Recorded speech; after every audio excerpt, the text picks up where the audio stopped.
you ever wondered how it is that you can make child prophies more enjoyable, or even just make sure that those happy visits are truly happy? Well, this is the video for you. We are going to be giving you guys some tips and tricks for what you can do to make those happy visits a little bit happier. And if you're wondering what the background noise is, we are bringing you guys a combined 4 children worth of advice for how you can talk to kids a little bit more at ease and make those happy visits just a little bit happier.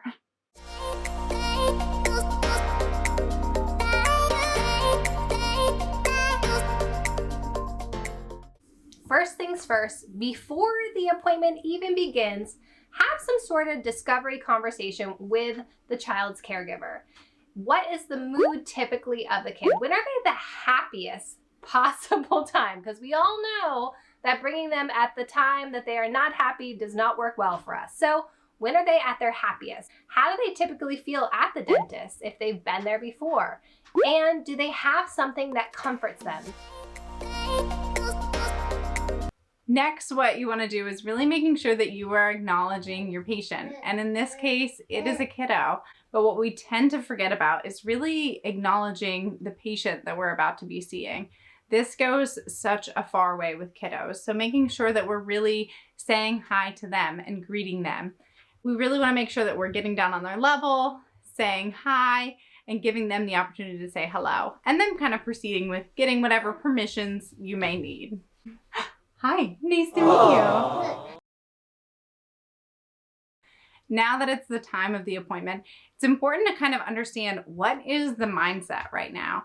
How is their day going? How is their feeling? Are they excited to be at the appointment? Are they nervous?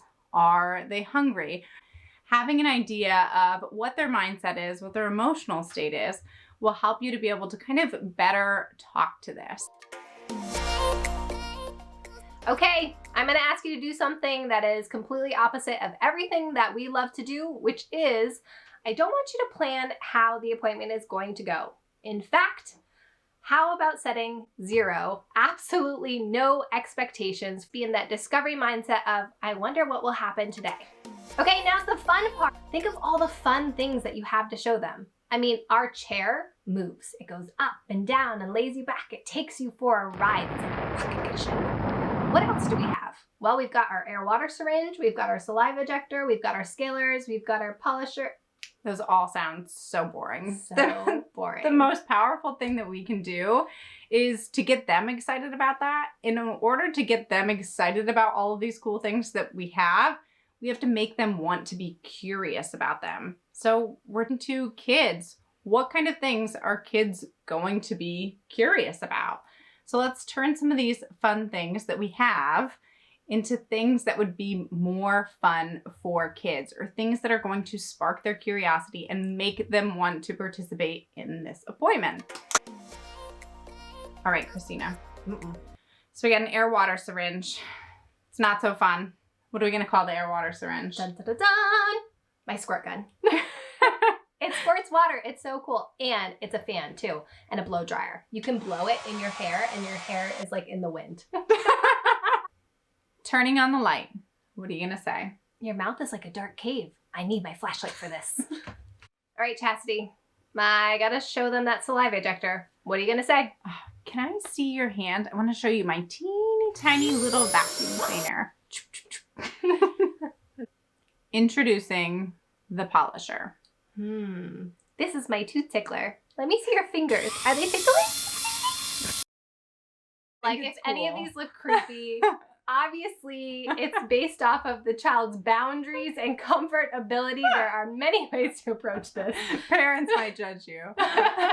All right, so we seem a little extreme and a little silly, but we're talking to kids. And they like to have fun, right? So we want to use our imagination when we're looking around the operatory at the things that we typically use, the air water, the saliva ejector, the polisher. Those are all things that they will get excited about if we get them in a curiosity mindset. So if we pique their interest with something that looks fun, you are so much more likely to get participation and to ensure that it's a happy visit. Remember, kids are people too, so acknowledge them, get down on their level, and respect their boundaries. We want to take time and we want to make sure that they are fully comfortable. We do not need to be somebody who is part of one of those horror stories. We want people to remember you, and you want them to remember having a happy visit. So I hope that these tips and tricks helped you, and I so want to hear what everybody's verbiage is. There's got to be some really creative ones out there. So make sure to leave a comment and let us know, what do you call the polisher? What do you call the saliva ejector? What fun things do you bring to your practice to have a happy visit?